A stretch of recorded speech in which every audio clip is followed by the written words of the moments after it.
Hey, number ones, welcome back to my channel. This is the Metatron speaking, and today we've got some interesting discoveries to cover. Alright, so as you know, I'm a sucker for ancient Rome, Roman history, ancient Roman archaeology, classical antiquity, and the list goes on. But we've got this.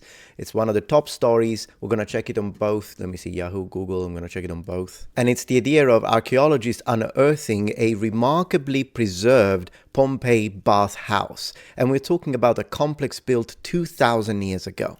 So fascinating, and as you can read here, it's a sumptuous private bathhouse. There is a lot to unpack, so let's get started. Okay, so CBS News tells us Pompeii excavation reveals large private bathhouse built 2,000 years ago. So on CBS News we read, archaeologists in Pompeii, the ancient Roman city buried by ash and lava in 70 AD, actually recently we discovered not really lava, mostly ash and pumice, unearthed a private bathhouse built over 2,000 years ago, officials said Friday. The discovery includes sumptuous mosaic, oh my gosh, the mosaic, I'm so excited, maybe we get some gladiatorial stuff, and is equipped with a series of hot, warm and cold rooms and a huge plunge pool in the manner of a spa. The spa. We have here perhaps the largest thermal complex in a private house in Pompeii, said Gabriel Züchtriegel, director of the Pompeii Archaeological Park. The members of the ruling class of Pompeii set up enormous spaces in their homes to host banquets. Yeah, that's great.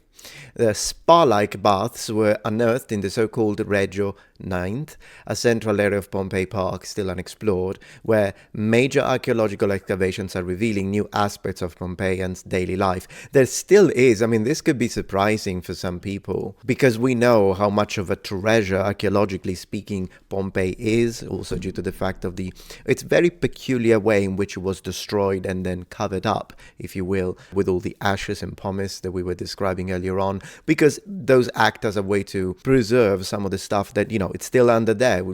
They didn't build over those areas. So it might be surprising, because you might be asking yourself, but why aren't they just digging like every day, all day? I think that it's complicated. I mean, in Italy, it's always complicated. Besides, there's also a matter of budget. There is also a matter of interest. And oftentimes when it comes to ancient Rome, a lot of the greatest archaeological excavations, in my opinion, come from Americans coming and excavating and using their own budgets. But regardless, yes, there still is a large area that is uncovered, that hasn't been studied and dug. And I really hope that a lot more focus will be diverted onto projects like this, because I think there is a lot to discover. Justriegel said wealthy inhabitants of Pompeii often used first to take a bath and then to have a banquet, so the private spa complex allowed to do that all together inside the same house. There is room for about 30 people who could do the whole routine, and that could also be done in public baths. So there is a calidarium, a very warm environment, and also a large tub with cold water, he said. Recently, archaeologists Man, that sounds posh. Recently, archaeologists working in the same area found a bakery, oh my gosh, a laundry shop, 2 villas, and the bones of 3 people who died during the volcanic eruptions of Mount Vesuvius, which destroyed both the ancient Roman cities of Pompeii and Herculaneum. Man, look at this! And still remaining paintings on the walls, because as we know, Romans enjoyed polychromatic approaches in architecture, and this is gorgeous. And this is what it looks like now.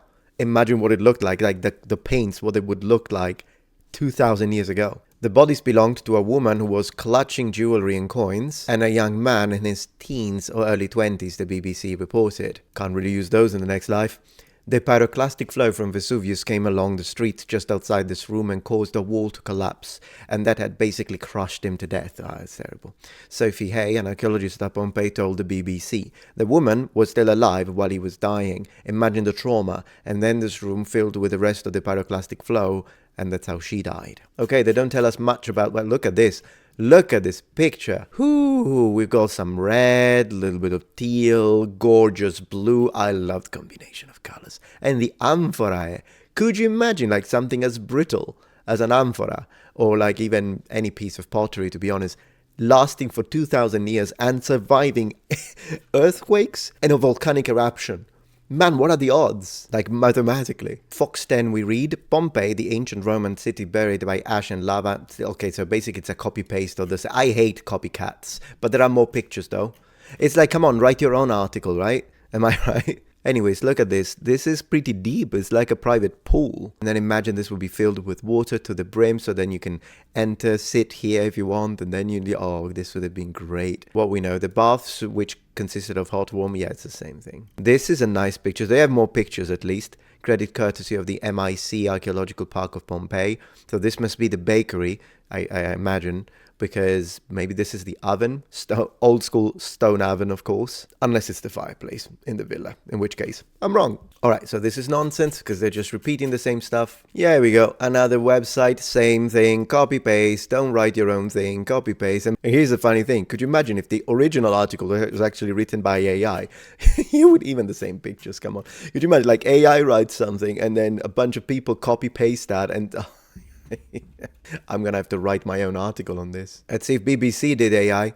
Once in a century discovery reveals spectacular luxury of Pompeii. I mean, I can't stand the BBC, but I mean, how can they F up something like this? After lying hidden beneath, at least it's original, after lying hidden beneath meters of volcanic rock and ash for 2,000 years, a once-in-a-century find has been unearthed in the ancient Roman city of Pompeii in Italy. Archaeologists have discovered a sumptuous private bathhouse, potentially the largest ever found there, complete with hot, warm and cold rooms, exquisite artwork, and a huge plunge pool. I mean, it's kind of still even using the same adjectives, but... yeah. Let's see what another thing said by Dr. Gabriel Zuchtriegel. It's these spaces that really are part of the Pompeii effect. It's almost as if the people had only left a minute ago. Yeah, no, for sure. That is fascinating. Oh my gosh, that's another picture from a different angle of the same room. I love the round arches here. So you enter from this. I imagine this would have been filled maybe with water, yeah, because this got cracked, so this would have been filled with water, and then you could still see probably the bottom, of course, through the transparent water, but then you are surrounded by all the art. Oh, this is gorgeous. That's the bath. Oh, that's the changing room. Red walls, mosaic floor, and stone benches. So that's the changing room. So no, this wouldn't be filled with water, pardon, and you would just sit on these, get changed, while you look at all of this gorgeous art and painted walls. Incredible. Oh, there we go. Bathhouse complex. Love that. So we have that's the whole complex included the private residence, which of course had the changing rooms and the actual pools and the sections where you would, black room, blue room, skeletons discovered. So this is beautiful residence. Man, these people would have been very wealthy. And then they had their own bakery, which is massive. Look at that. So like, it's like going to the spa. It really is. It's like taking your wife to the mall, but ancient Roman style. So you enter here, hello, how you doing, salve? And then you get into here, you get changed. Maybe you have a little bath in the morning, and then you go to the bakery, you enter from here, I imagine. And then like they are selling, these are the halls where they put all the food, and then you want this and that, you eat. And then maybe you go to the laundry, get a little washing, and then get back into this is fun. I would have loved it. Analysis of 2 skeletons discovered in the house also shows the horror faced by Pompeii's inhabitants when Mount Vesuvius erupted in AD 79. The bodies belong to a woman aged between 35 and 50 who was clutching jewelry and coins, so the clutching jewelry and coins appears to be correct, and a younger man in his teens or early 20s.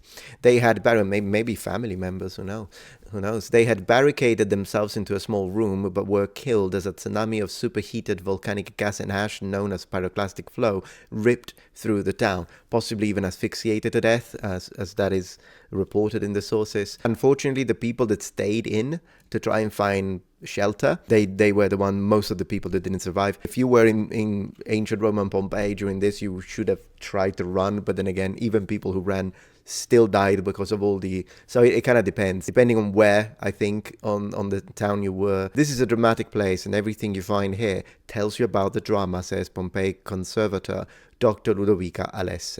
A third of the ancient city still lies hidden beneath volcanic debris from the disaster. Could you imagine that? A third of the entire city. And now they found the bakery and all that. Imagine if they could find like some kind of barracks, maybe with even military equipment. We found fascinating. But new excavations, the most expensive in a generation, as you can see, as I was telling you, it's a matter of budget, provides new insights into ancient Roman life. The archaeologist has been followed by a documentary team from the BBC and Lion TV for a series called Pompeii: The New Dig. Well, I'll definitely watch that one. An entire block of Pompeii is now being uncovered, revealing a laundry, a bakery, as well as the large private house. It's thought these were all owned by one wealthy individual, possibly Aulus Rustius Verus, an influential Pompey politician. The discovery of the bathhouse is further confirmation of his elite status, says Dr. Tüchtigel. There are just a few houses that have a private bath complex. Well, yes. So it was something really for the wealthiest of the wealthy, he says. And this is so huge, it's probably the biggest bath complex in a Pompeian private home. Yeah, of course, that has been discovered. So this is another angle of the private pool, if you will, which has like, it has like some inside gutter system whereby you could probably disconnect this and then empty it, clean it up and all that. 20 or 30 people could bathe in the cold room's plunge pool, which is more than 1 meter deep. 1 meter deep, so it would be like kind of reaching a little high, like up to here, if it's a meter deep, depending on general average height, of course. But those lucky enough to use the suite of bathing rooms would have undressed in a changing room with vibrant red walls and a mosaic floor dotted with geometric patterns inlaid with marble from across the Roman Empire. They would then head to the hot room, taking a dip in the bath and enjoying the sauna-like warmth provided by a suspended floor that allowed hot air to flow underneath and walls with a cavity where the heat could circulate. This is mind-blowing, the level of sophistication of people in classical antiquity. It's insane. A suspended floor that allowed hot air to flow underneath. The floor would be hot as you walk on it. Next, they would move to the brightly painted warm room, where oil would be rubbed into the skin before being scraped off with a curved instrument called a strigil. Finally, they would enter the largest and most spectacular room of all, the frigidarium, or cold room. Surrounded by red columns and frescoes of athletes, a visitor could cool off in the plunge room, which is so large 20 to 30 people could fit in. In the hot summers, you could, imagine in southern Italy, absolutely. In the hot summers, you could sit with your feet in the water, chatting with your friends, maybe enjoying a cup of wine, says Dr. Yeah, there we go. That's a map. So we got the boiler room, hot room, warm room, changing room. Oh, the cold room, yeah, it's definitely the bigger. It's like, what? 4 times the size of the hot room, which would be effectively kind of similar to a sauna, really. You get changed here, go through the rooms, and then boom, cold room. Yeah, I would have liked this. The bathhouse, the latest find to emerge from this extraordinary house, a huge banqueting room with jet black walls and breathtaking artwork of classical scenes was found last year. I wonder if it was jet black, though, because sometimes pigment darkens with time. And there are some, for example, hairstyles in ancient Egyptian wall art contexts, for example, in the tomb of Seti I, where you see the hair of this princess, I think she is, or queen, which looks black now, but X-ray analysis and photospectroscopy has been used and revealed that the original color was actually blue. So if it looks jet black now, it doesn't mean that it was jet black in period. A smaller, more intimate room painted in pale blue, where residents of the house would go and pray to the gods, was also unearthed, and it's this one here. Yeah, it's kind of like double. You go like a dark blue and a light blue. Gorgeous. I love the contrast between blue and red. Oftentimes we see it in medieval contexts, but as you can see, it was very much enjoyed and appreciated in classical antiquity too, within the Italian context. And it says a small blue room used for prayer, amphoras, terracotta containers used to transport olive oil and wine, correct, yeah, resting against a wall. Oysters shells are piled on the floor. Next door to this beautiful space is a cramped room with barely any decoration, as dark discovery was made. The remains of 2 Pompeians who failed to escape from the eruption. So that's where they found the skeletons. There you go. The skeleton of a woman was found lying on top of a bed, curled up in a fetal position. The body of a man was in the corner of this small room. The pyroclastic flow from Vesuvius came along the street just outside this room and caused the wall to collapse, and that had basically crushed him to death, explains Dr. Sophie Hay, an archaeologist at Pompeii. The woman was still alive while he was dying. Imagine the trauma. Yeah, we already read that. Analysis of the male skeleton showed that despite his young age, his bones had signs of wear and tear, suggesting he was of lower status, possibly even a slave. Okay, yeah, could have been a slave, absolutely. The woman was older, but her bones and teeth were in good conditions. Makes sense. There you go, that's the woman. And the coins, look at that. Imagine the fact that she was clutching onto the coins and the jewelries because she was hoping that maybe after all of this would be over, she could be rescued, and then she still had, even though she lost maybe we don't know if she was family of the owner, or if she was just a rich person that was just friends maybe, or just regular attendees of this place. But maybe she was thinking, hey, I don't want to lose my precious stuff, and then after all this is over, then I still have it, I don't lose it. That's probably what she was thinking, but she didn't survive. She was probably someone higher up in society, says Dr. Hay. She could have been the wife of the owner of the house, or maybe an assistant looking after the wife, we just don't know, or maybe a client, someone else frequenting the place. An assortment of items were found on a marble tabletop in the room, glassware, bronze jugs and pottery, perhaps brought into the room where the pair had tucked themselves away, hoping to wait the eruption. Exactly what I was thinking, yeah.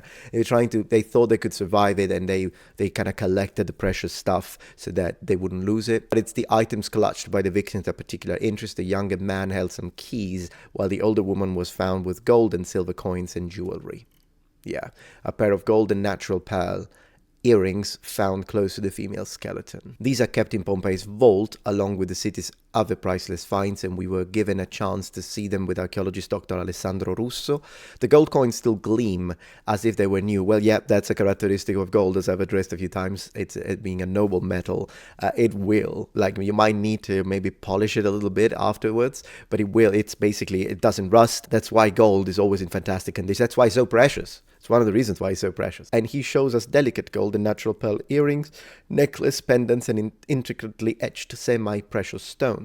When, open quotes, when we find this kind of object, a distance from ancient times and modern times disappears, Dr. Russo says, and we can touch a small piece of the life of these people who died in the eruption. Yeah, of course, this is just about upper echelon of society, but look at the coin. So small, isn't it? Archaeologist Alessandro Russo holds a gold coin found with a female skeleton, yeah. Dr. Sophie Hay describes the private bathhouse complex as one in a century discovery, which also sheds more light on a darker side of Roman life. Just behind the hot room, in a boiler room, a pipe brought water in from the street, with some siphoned off into the cold plunge pool, and the rest was heated in a lead boiler destined for the hot room. The valves that regulated the flow look so modern, it's as if you could turn them on and off even today. Yeah, that is mind-blowing stuff. With a furnace sitting beneath, the conditions in this room would have been unbearably hot for slaves who had to keep the whole system going. Yeah, I can imagine that would have been tough. Pipe work and taps in the residence boiler room. Imagine having to do this in summer. The most powerful thing from these excavations is the stark contrast between the lives of the slaves and the very, very rich. As here we see, says Dr. Sophie Hay, open quotes, the difference between the sumptuous life at the bathhouse compared to the furnace room where the slaves would be feeding the fire, toiling all day. Yeah, what changed? A wall is all that could divide you between two different worlds. The excavation is in its final weeks, but new discoveries continue to emerge from the ash. Limited numbers of visitors are allowed to visit the dig while it's ongoing, but eventually it will be fully open to the public. Once they open it to the public, if I happen to be in Italy visiting family, I might go check it out, and if they allow filming, because once again, it's Italy we're talking about, they never allow anything. Freaking I can't stand Italian bureaucracy and the system. Unless they profit, they won't let you do it, and they need to profit like crazy. Every day here is a surprise, says Dr. Anna Onesti, director of the excavation. And by the way, when it comes to that remark I just made, I have a clip on my Metatron Clip channels where I describe personal experience with that. So I'll leave a link in the description. Sometimes in the morning I come to work thinking that it's a normal working day, and then I discover we found something exceptional. Yeah, it's a magical moment for the life of Pompeii, and this excavation work offers us the possibility to share this with the public. Very good, very well written. I'm surprised because I hate BBC, but it's good. It was definitely better written than the previous one. Look at this painting. Anyways, this was fascinating, and I hope to be able to find out more, and of course I'll keep an eye on it and let you know if they find or uncover something new. I really hope that they can find some barracks or something with armor. That would be fantastic. Of course, I'll keep an eye. But as always, thank you so much for watching. And if you're not yet a member of this community, become a number one. Subscribe to my channel for more content from the Metatron. And remember, the Metatron has spread his wings. Goodbye. Walete.